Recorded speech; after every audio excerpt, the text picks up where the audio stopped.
We said that we were going to start today with the road to criminalization and the formation of the American Medical Association and the commodification of abortion and reproductive health. And that is what we're covering today. If we have time, we will also start talking about the pros and cons of herbal abortions, why they're dangerous, and what happens if they go wrong.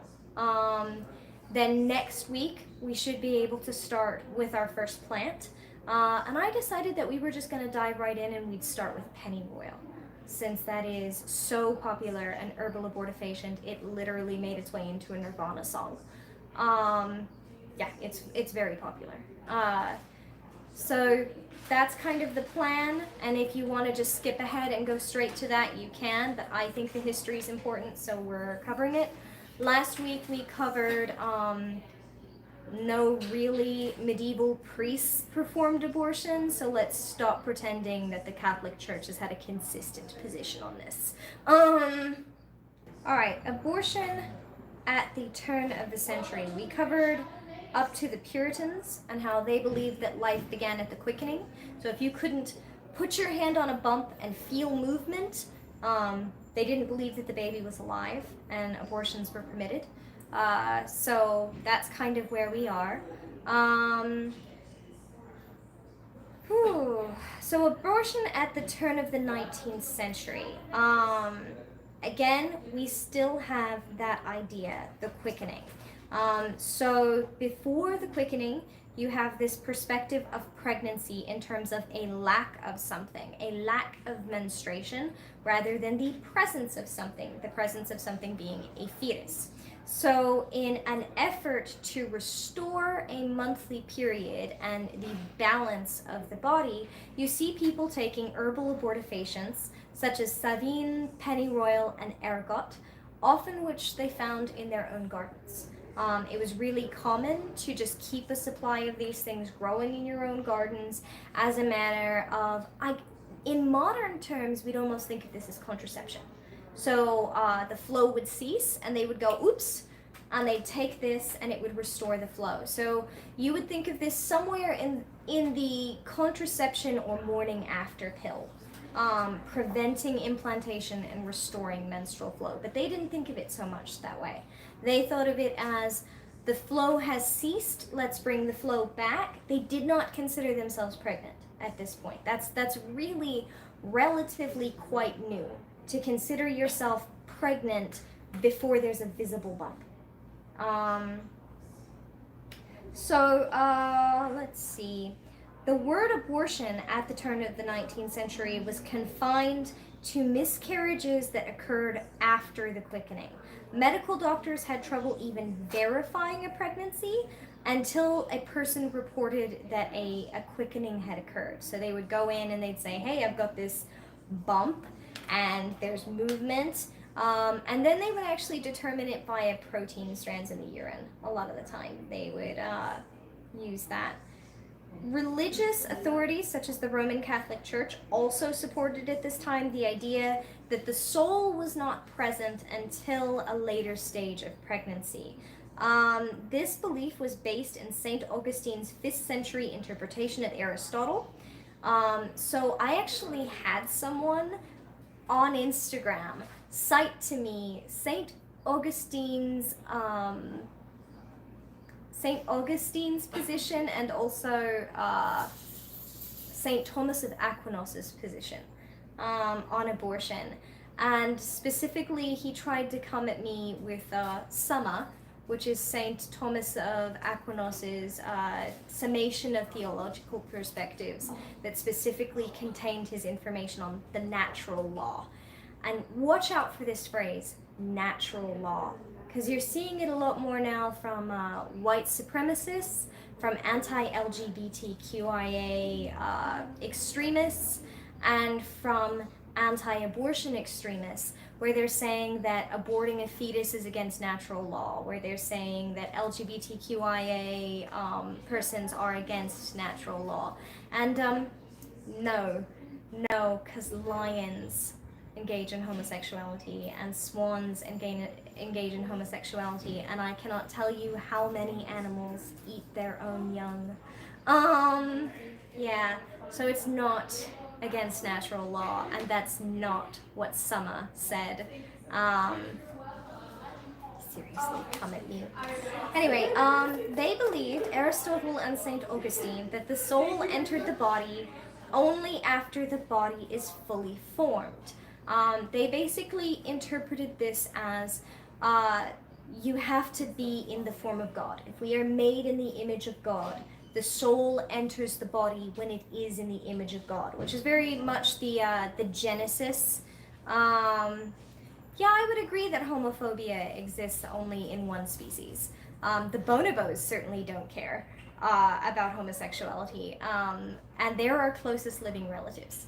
And they engage in all kinds of homosexual sex acts, and also engage in, for lack of a better term, sex work. There are sex worker bonobos. It's really fascinating. They exchange sex for food. And it's not mated couples. Anyway, moving right along. If you look at Genesis, you have the body being formed in the image of God and then life being breathed into it. So if the body is not yet in the image of God, there is no soul. Now, they believe that this occurred 40 days after conception for males and 80 days after conception for females, because apparently we're unequal in souls, despite the fact that the Bible says God created man in his image, male and female he created them. When you pick up the Bible, you should remember that, like, it's been edited a few times, and by a few, I mean a lot. It's been edited a lot. Anyway, laws reflected the distinction between the quick and non-quick. In the United States and England, abortion was legal in the early 1800s as long as it was performed prior to the quickening. During later stages of pregnancy, abortion was considered a crime, but it was not considered murder. It was a crime, but not murder. It was punished far less harshly than murder. It was very, very difficult to prove that a person was accused of abortion had ever felt the fetus move. So a lot of the time when someone was accused of a late-term abortion, they would essentially just say that it never moved. So I thought it was going to be a stillbirth. And the court would be like, well, okay, you're free to go. That was very common. It basically relied on the testimony of the pregnant person to know whether the child had died in utero or would have been born full term and alive. And keep in mind that stillbirths are still common. Like, it does happen, and that the United States is actually the most dangerous first world country in the world to give birth in. Isn't that a nice statistic? Yeah. Of all the developed nations, ours is the most deadly to give birth in. When Margaret Roche was put on trial in Pennsylvania in 1772 for a suspected infanticide, she testified that the baby used to move before, but did not move after she fell during the pregnancy, and she was acquitted. They essentially said, well, she's the only one who would know. So, at this time, the pregnant person had significant power in defining the pregnancy, and the law was based on the person's bodily experiences. By the mid-1800s, people of all walks of life aborted their pregnancies, and abortion services had grown to be very widely available. As the professionalization and commercialization of medicine began, more abortion options became available to people who could afford to pay for them. This is where you start to see abortion move from something where you went to your priest, you went to your midwife, you went to a family friend, or you literally walked out into the garden and you picked the herbs yourself, and started being something that was worth money. Started to be something where physicians would go, well, we want that money. We want that money. This is a commodity, and we want the money from it. Poor people, especially unmarried ones, continued to use herbs generally from their own gardens or from their friends' gardens, that produced abortions. They also started purchasing abortifacients through the mail. If those drugs failed, then they could go to the growing number of practices that use medical instruments in order to induce what we would consider a medical or surgical abortion. They cost anywhere between $5 and $500. And they were generally provided by skilled professionals. And intriguingly enough, most of our documentation of this is of married persons going to very highly skilled professionals and paying for abortions because they did not feel they could care for multiple children. And this is something that doesn't get discussed. Whenever anyone wants to talk about abortion, they want to talk about some single person having lots of sex. And don't get me wrong, I firmly believe you can go have as much sex as you want, and if you get pregnant, then you absolutely have the right to an abortion. Okay, so this is not a shaming of how much sex you have. But it's also just wrong. Most abortions are provided to low-income married persons who already have children. The majority of abortions go to that. And the majority at this time in the mid-1800s did as well. Victorian midwives offered a variety of herbal abortifacients, advertised in the local papers. That's how common it was. It was literally in the local papers. So whenever people are like, oh, the Victorians were such prudes and they were so... Keep in mind that nipple rings were very popular in the Victorian era, and that nipple rings, and that they really perfected the art of pornographic photography. It was very, very popular, and they had pornographic photography sex clubs. So, like, keep that in mind, that your idea of the Victorians is very much based in American 1950s through the 1970s films and books that had a reason to tell you that they weren't up to any sex. It's the same reason why they're like, oh, the Puritans never had sex, and we happen to know that a huge amount of Victorian or Puritans were pregnant when they got married. So, yeah, it's a lie. It's propaganda. The whole oh, well, the generations before us were more moral and had less sex. Yeah, there's a reason why our parents tell us that shit, and it's not because it's true. Moving right along. One advertisement in the 1898 edition of the Leeds Times referred to certain mixtures for obstructions and irregularities sold by a midwife named Mrs. Dameron. The advertisement even contains testimonials of people who have used the mixture in the past, with one stating, "Madam, I am glad to be able to report that the last 2 doses have had the desired effect. I shall recommend your remedy to all my married friends. I think it is excellent, and should I be in this difficult way again, I should at once apply it at you." If you opened up the Leavenworth Times, a Kansas newspaper in the 1850s, you would see an ad for Sir James Clark's female pills. These pills, the advertiser bragged, were ideal for bringing on women's periods and were particularly suited to married ladies. There was also Madame Costello, a female physician, and by female physician, that didn't mean she was a physician who was a female. It was kind of a way of referring to someone as a gynecologist and obstetrician.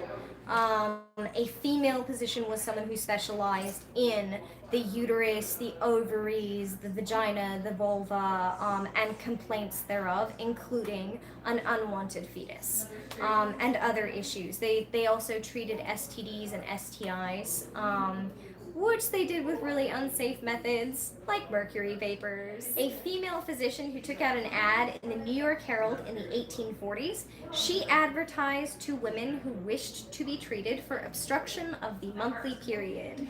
These ads were in plain sight. They weren't coded, they weren't in secret, they were listed right there along with ads for real estate and hair tonics. Both abortions and any kind of restoration of the menstrual flow were just common things that anybody could get, and there really was not the stigma and the shame that there is now. Technically, by the 1890s, the sale of abortifacients was against the law. But remember, it wasn't considered an abortion drug unless they were post-quickening. So as long as they sold it as something to restore the menstrual flow, then there wasn't anything wrong with it. Let's see. Moving right along. In her book, A Visitor's Guide to Victorian England, author Michelle Higgs relates an 1888 blackmail case involving women who purchased abortifacients via a newspaper advertisement. In 1898, a sensational blackmail case revealed that the Crimes brothers from London had extorted money from female customers who had bought their supposed abortifacient pills. They sent letters which threatened to tell the authorities that the women had committed an act punishable by penal servitude unless they paid $2, what would have been 2 guineas. 12,000 women were contacted, indicating how widespread the practice was, and within 3 or 4 days, 800 guineas had been paid to them. These advertisements, which not only offered feminine mixtures but sometimes also offered the services of the midwife, came under intense criticism whenever a woman died as a result of attempting to procure an abortion. An October edition of the Dundee Post reports a coroner's jury at Westminster which returned a verdict of willful murder against a German midwife named Ernestine Katz. Katz was alleged to have caused the death of a servant girl named Kate Kennedy. The article states, the evidence went to show that the deceased, seeing an advertisement in a newspaper, went to the accused house where an illegal operation was performed. Blood poisoning followed, and Kennedy died in St. George's Hospital. The jury added that newspapers should absorb more caution in the insertion of such advertisements. So you start seeing around the 1850s people going, well, people could die. People could die. Never mind the fact that people die in birth. But you start seeing this, oh, well, these female physicians, they don't really know what they're doing. And these women, although it's not only women who get abortions, they don't know what decision they're making. They can't be trusted to make their own decisions. And you start seeing people going, there's money to be made here, and we want this money. And then we see the Offenses Against the Persons Act of 1861. Basically, what ended up happening was that medical men were concerned not only for the welfare of potential victims of abortion, but also establishing and consolidating their status as the only professional physicians, the only people from whom you could get any kind of medical service. If they could decrease the number of practicing midwives, then they could make it so that delivering a child had to be something you paid a male physician to do. Because the hospitals would only train male physicians. The medical schools would only train male physicians. And so this was a male-dominated industry. But there was this whole chunk that wasn't coming to them.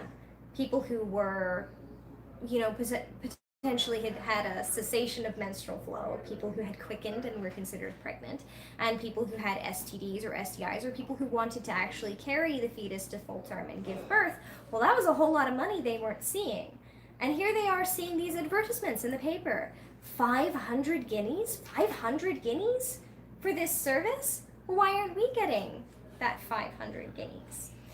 And you can actually read the doctors' letters to each others and their notes to each others and the minutes from their debates with each other as to the fact that this was not just about trying to save lives. This was about making money. Around the same time that the 1861 Offenses Against the Persons Act came into being, doctors began to press for midwives to be registered and compulsorily qualified.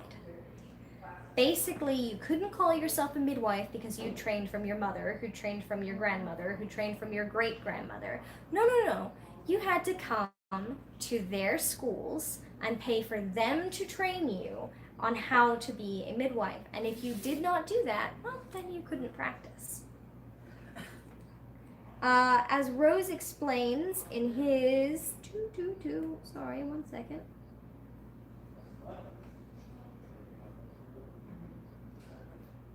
Damn. One second. A doctor at the time literally said, a higher caliber and therefore scarcer breed of midwives, subordinated to doctors, would be less of an economic threat. An economic threat. Well, that certainly doesn't sound like saving lives. A subordinate to doctors midwife would be less of an economic threat. The registration requirement for midwives was finally realized in the 1902 Midwives Act. The law required that all midwives had to be qualified. As for all of the unqualified midwives, many of whom had decades of experience, they were only allowed to continue practicing until 1910. They had until then to get together the funds, apply to the schools, be accepted to the schools, and then start obeying a bunch of male doctors, who, by the way, to this day, are not trained on body models that have uteruses. Do you know this? Wait, they're not trained to birth? Medical doctors do not get access to bodies that have uteri when they're practicing. It's like, you can Google this. It's a huge problem. They don't actually know how medication affects people who have a uterus.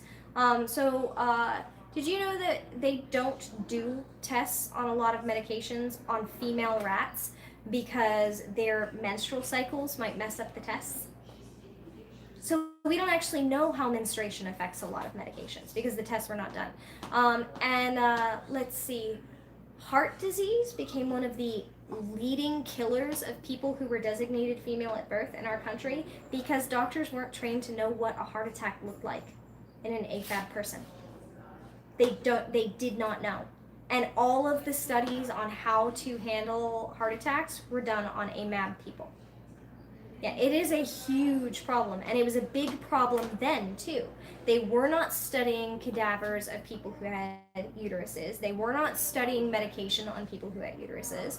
They were only studying it on people who had penises. And so here are all these midwives going like, hey, this is like actually our specialty. We know how to do this. And then going like, no, you have to pay us to learn from us. Give me the guineas. Yes, basically. The various medical and legal mechanisms of the Victorian era had little effect on the number of illegal operations performed by nurses and midwives. It continued to be hugely practiced, despite the crackdown.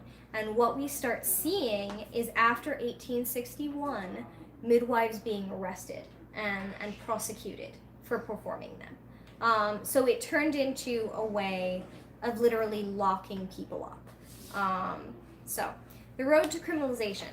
We've moved into the 19th century, and you have this shifting perspective where American and European doctors, social reformers, clergy, and politicians have made abortion into this huge social, political, and religious issue.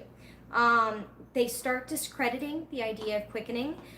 They said that it was unscientific, and they started saying that only physicians were recognized experts on fetal development. Now, the funny thing about this is now the argument is that physicians aren't recognized. So now we have, now, in 2019, we have physicians going like, there isn't actually a fetal heartbeat at 6 weeks. There's no cardiovascular system. It's not possible for there to be a heartbeat because there is no heart. It's actually just an electrical pulse in the cells. There's no cardiovascular system. There's no brain yet. It's not possible at 6 weeks. And you have the religious right going, it's a heartbeat! And what do they call the laws? They call them heartbeat laws. But at the time, they started saying only physicians know when life begins. And the physicians were saying it began much earlier. In the US and England, where quickening had originally carried legal weight, they started criminalizing abortion during all stages of pregnancy by the late 1880s. The British criminalization began with Lord Ellenborough's Act of 1803 and was fully realized when Parliament passed the Offences Against the Persons Act in 1861. Abortion was then outlawed state by state in the US between 1860 and 1880. Abortion was considered a criminal act in most of Western Europe, with many of the laws originating in the 1810 Napoleonic Legal Code. So during the last half of the 19th century, social scientists began to publish statistics comparing the birth rate amongst nations. And we start seeing the addition. So first we have the distrust of people who have, a uterus to know what's right with their body. And we start seeing the distrust in midwives, and we start seeing this commodification and this saying, we want the economic benefit. And now we start seeing how white nationalism gets involved, and how the idea that the other nations might be having more babies gets involved. Oh, no. You start seeing statistics comparing birth rates among the nations. And as nationalism and imperialism intensified tensions between the European countries, these numbers suddenly took on a big significance. Politicians started saying that if women could choose to have fewer babies, then this would decrease their nation's ability to compete in war. Anxiety racked French politicians when they learned France's birth rate had fallen nearly a third between 1870 and 1914, while Germany's had basically stayed the same. The idea that women needed to give birth to as many children as possible spread rapidly. And it was a huge part of the Nazi regime. I don't know if you all have heard of the German war wives and the expectation placed on German war wives. German women were told by the Nazi regime that their place was bearing babies for the war effort and cooking food. Yeah, and church. I'm sorry. There was actually this phrase, and I'm not even going to try and remember it because it's in German, but it's like Kinder something something, and it's all K's, so it's hard to Google. 1 second. Kinderkuschkirche. I'm probably messing that up a lot, but it was called the 3 Ks, which means Children Kitchen Church. Children Kitchen Church. That was the role of the women in. Yeah, I have no idea how to pronounce it. I'm sorry. German is not one of the languages I have learned at all. But you start seeing this, you have to be having babies, and you have to be going to church, and you have to restore this nationalism, this fervent idea that we have to outbreed our enemies. Ludwig Kessel, which I'm probably also mispronouncing, captured the dire essence of this worry when he said, "A specter is haunting Europe, the specter of a birth strike." They thought that people who were capable of being pregnant would go, "We don't want to be pregnant, and we're not going to have babies." And they literally said, "We have to criminalize abortion because we have to have babies for the war machine." Yeah. Concerns arose in Europe and the US not only over people's refusal to bear more children, but over which women were limiting their family size. At this point, it was very hard to attain an abortion if you were poor. So who do you think was having them?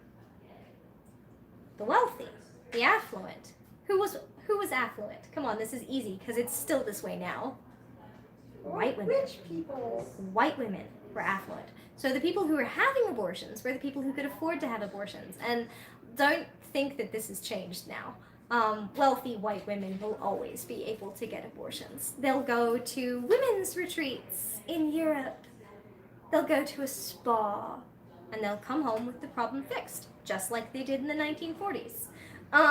Nothing's going to change. Wealthy white mistresses will always have access to safe abortions, always. Moving right along. The Europeans and the Americans started going, wait a second, wealthy white women are having abortions and the brown and black people are outbreeding us. I'm not kidding, I'm not understating it. Theodore Roosevelt said in 1894 that women of good stock who refused to have children were race criminals. He called them blood traitors. Yeah. So, under the Offenses Against the Person Act of 1861, any pregnant person who acted with intent to procure a miscarriage was guilty of a felony and could, if convicted, be sentenced to penal servitude for life. What does penal mean? Penal servitude? Yeah. In a prison. Okay. So they sentenced them to prison labor for life, also known as slavery. Intriguingly, felons can't vote. Felons can't vote, but they can be slaves. Isn't that nice? The same law that punished people who attempted to rid themselves of an unwanted fetus also punished nurses and midwives who tried to assist them. Any midwife who performed an illegal operation that resulted in her patient's death would technically be found guilty of willful murder. Willful murder, though the most common verdict was manslaughter, which resulted in a sentence of anywhere from a few months to several decades of penal servitude. For example, in 1887, a midwife and ladies' nurse named Elizabeth Potts was charged with causing the death of a Paddington shop girl, Elizabeth Culling, on whom she had performed an illegal operation. Miss Potts was subsequently found guilty of manslaughter and sentenced to 15 years of penal servitude. 15 years. While in 1891, a nurse by the name of Dorothy Davis was found guilty of manslaughter and sentenced to 20 years of penal servitude as a result of performing an illegal operation on Annie Simpson, who later died as a result of the procedure. Some judges disliked going through what they called sham murder trials. An 1897 April edition of the Lancashire Evening Post reported on the critical remarks of Justice Wills at the Manchester Assizes in relation to the murder charge levied against midwife Sarah Jane Cook. The article states, technically, if death results from an illegal operation, it was murder on the part of the person who performed it. But it was extremely unsatisfactory to his lordship to have to try a charge of murder, with all the solemnity attending it, and with all the painful solemnity of passing sentence of death in case of conviction, when everybody knew the whole thing was a sham, because it was as certain as he occupied a seat on that bench that no such consequences would follow in the case. So, let's see. Other judges had no issue saying that it was a murder if a midwife failed in an abortion and it caused a death. And they passed down death sentences. In February of 1899, a 67-year-old nurse by the name of Jane White was indicted for the murder of Alice Birmingham. Miss White had performed an illegal operation on Miss Birmingham. Miss Birmingham died. In addition, certain instruments were found in Miss White's coal cellar, which led the prosecution to argue that prosecution, not persecution, although I guess that both are technically correct, that Miss White had been guilty of illegal acts towards other women as well. The judge sentenced her to death. So, moving right along, let's talk about the formation of the American Medical Association. The American Medical Association was formed primarily in order to discredit abortions. I'm not kidding, it really, really was. A lot of men got together who were physicians, and they said, we want to gain economic control over female physicians, over nurses, over midwives. And they created an anti-abortion campaign in 1857 in order to restrict competition from homeopaths and midwives. Not only did they target midwives, they specifically targeted herbalists. Anyone who was providing care that wasn't their kind of care. And before everyone goes, but you always say that herbalism can be very dangerous. Yes, I do. And you always say that we shouldn't be going around telling people that herbs cure cancer. You're right, I do say that. Stay on chemo. I also don't say that they're useless. You know what's fantastic for a stomach ailment? Marshmallow tea. Yeah, it's really, really good for it. You know what's great for killing hair growth? Turmeric. Super good. You want to, make yourself a little smoother in the cheeks? Turmeric's great for that. There are things that herbs do very, very well. There are things that allopathic medicine does very, very well. Antidepressants being one of them. Um, but they didn't want any competition at all. They started saying uh, these mostly women practitioners could not be trusted. They called them snake oil, they called them dangerous purveyors of quackery, and they engaged in a public campaign to discredit them. And this public campaign persists to this day. And unfortunately, I do kind of blame some herbalists for not looking into contraindications and not doing any kind of research as to how medication interacts with different herbs, for the fact that there's some credence to saying that it needs to be regulated or that it can be very dangerous. Anyway, it shouldn't be one or the other. It should all be different kinds of science. Moving right along. And a lot of what we're looking at with the AMA forming is due to someone named Dr. Horatio Storer. Anyone heard of Horatio Storer? Storer is considered the father of modern gynecology. And almost all of gynecological methods are sort of based in his work. Like he was the root of it. Sort of like how a lot of what's wrong with how we look at incest and sexual assault is rooted in Freud and shit that Freud did wrong. A lot of what's wrong in modern gynecology is rooted in Storer and what Storer did wrong. Storer didn't want the medical profession to be associated with abortion, and he considered the desire to terminate a pregnancy to be tantamount to insanity. He said that if you wanted an abortion, you were insane. Yeah. Yeah. He felt that a woman's biological role was to be a wife and mother, and that to disrupt that path was not just to commit a social crime, but to commit murder. He felt that if you chose not to have children, whether or not you had an abortion, you were committing murder by choosing not to have kids. He was also very against birth control. In the same way that we're seeing now in like Missouri and Louisiana, where they're saying that birth control is murder, Storer said that. He said birth control was murder. He said, we are the physical guardians of women. The case here is life or death, and it depends almost wholly upon ourselves. They're our guardians. Isn't that nice? We're children. I love being infantilized. It's fantastic. The group made a concentrated effort to delegitimize the work of women who had previously held the majority of knowledge about childbirth and pregnancy, and to prevent women from becoming obstetricians. At the same time, they also became alarmed at falling birth rates. They joined forces with religious authorities to pass anti-abortion laws, while doctors spearheaded the movement to discredit midwives and criminalize abortion. Their ideas of fetal development led to changes in the Roman Catholic Church's doctrine. The Roman Catholic Church said, up until this point, that you weren't considered alive until you had a body. And then all of a sudden, in 1869, they declared that an embryo was a human being with a soul from the time of conception. I want you to listen to that date. It's important. The Catholic Church did not say that a soul joined with the embryo and, at conception until 1869.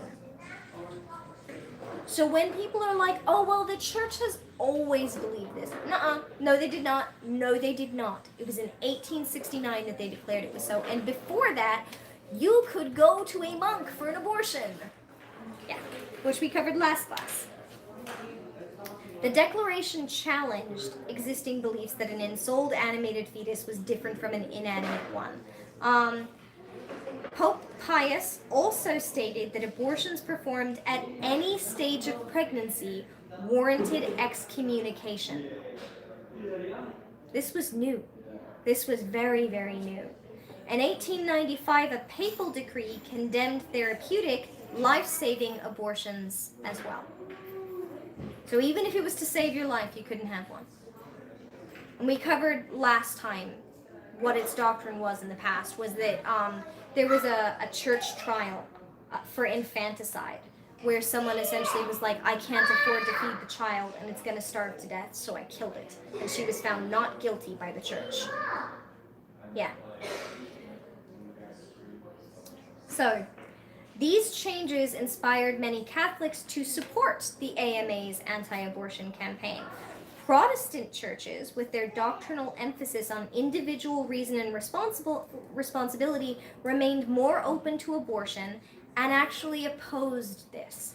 At the time, Protestants opposed this in the 1870s. In order to convince the general public, I'm going to move this a little closer because it's really noisy out there. I hope that helps. Yeah. Basically, this got the morality advocate, Anthony Comstock, involved. Anyone ever heard Comstock laws? I was going to say, you probably have, because you do birth control education.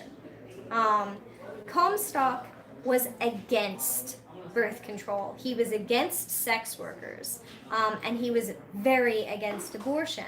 In order to convince the general public that abortion was wrong, he started a cultural campaign, which ended up culminating in the Comstock Act, which outlawed the circulation of obscene materials, including any information about contraception. Anthony Comstock started burning books. He started burning books that mentioned contraception. He started burning books that mentioned abortifacient herbs. He started burning books that talked about the fact that you used to be able to go to a priest to get one. He started destroying the information that talked about controlling your own anatomy. And he made it illegal for anything to be sent through the mail that had anything to do with sex and sexuality. He later started basically harassing someone named Margaret Sanger, and harassed her until her death.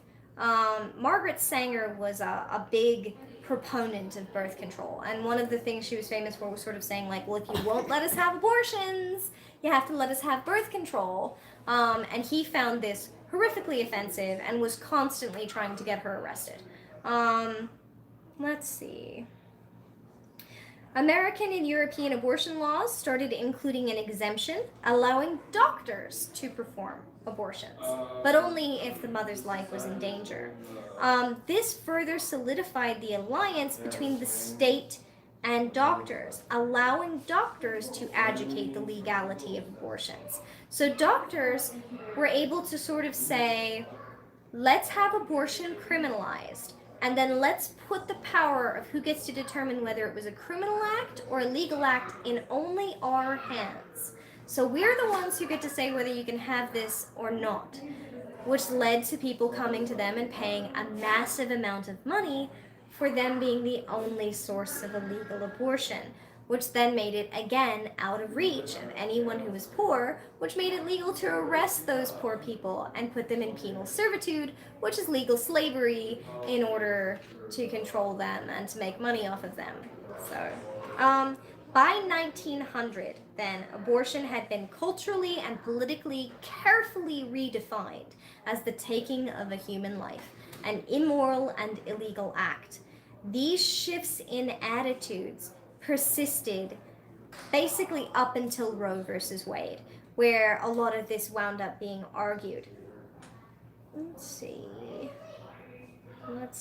where I am in this. And what we saw following this is that abortions didn't go away. They moved into back alleys. They moved into underground shops. And abortion business, if anything, became a very, very wealth-producing thing, because you either had to go to a physician and pay a lot of money to a physician to have him declare that it was a legal abortion, or you had to go to a back alley person and pay a great deal of money for secrecy, pay a great deal of money for nobody to find out so that you wouldn't go to jail. Or if you did get caught, oh, well, they made money off you there too, because of for-profit prisons and the state being able to put you into penal labor. And we're seeing this now. Like, this isn't a coincidence. This is just starting again. It's a repeat of the cycle. Let's see. I think that's where we're gonna stop for tonight.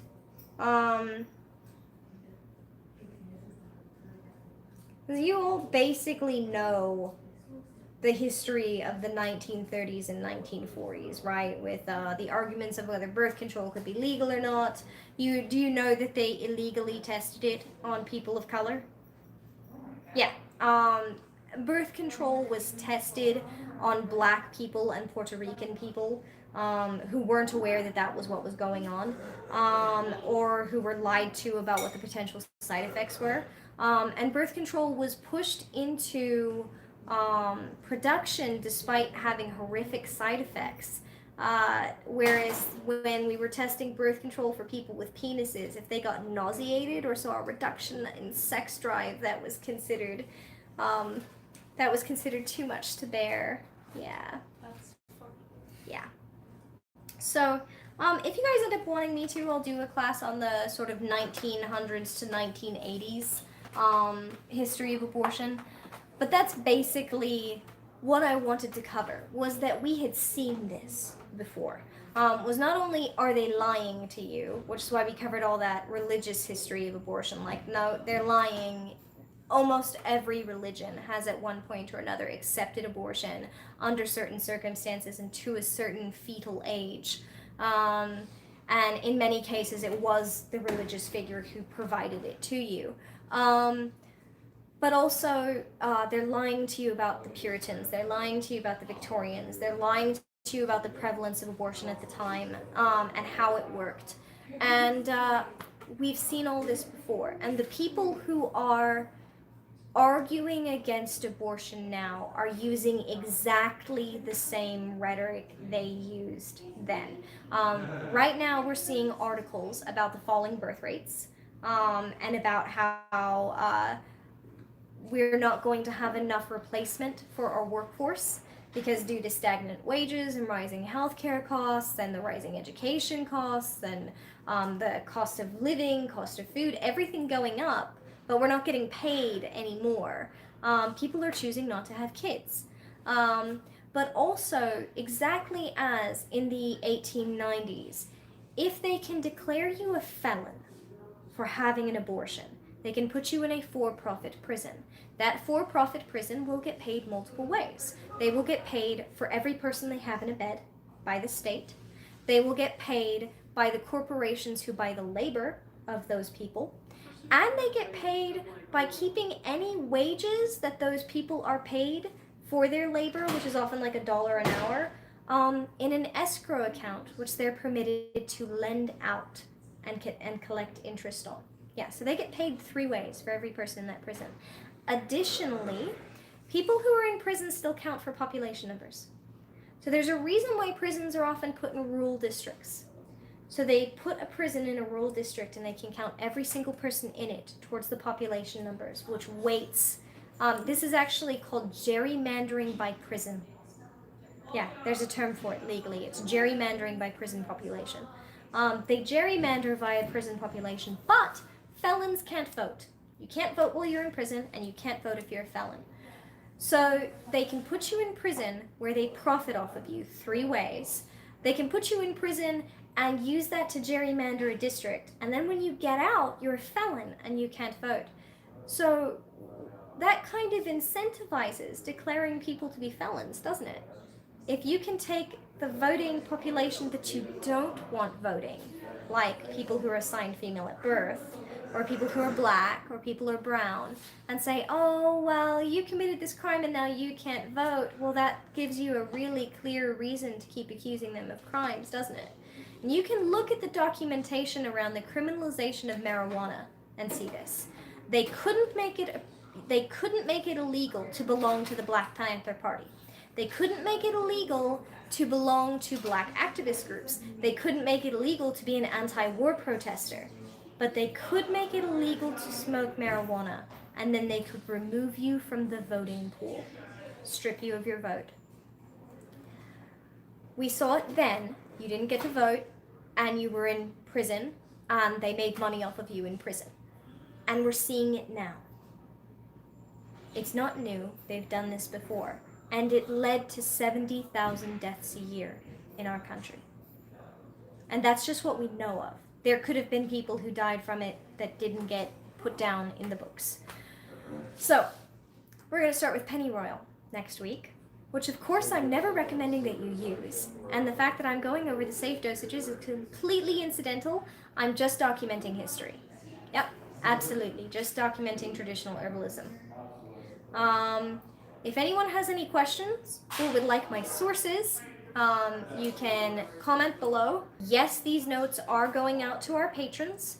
Patrons get all of the notes that I write for our classes, as well as other incentives for being patrons, and all of your patronage always goes to our nonprofit programs and just helps us keep those going. Thank you. Remember to like, subscribe, send us your questions, and be safe out there. It's kind of a scary world right now, but, you know, we're with you.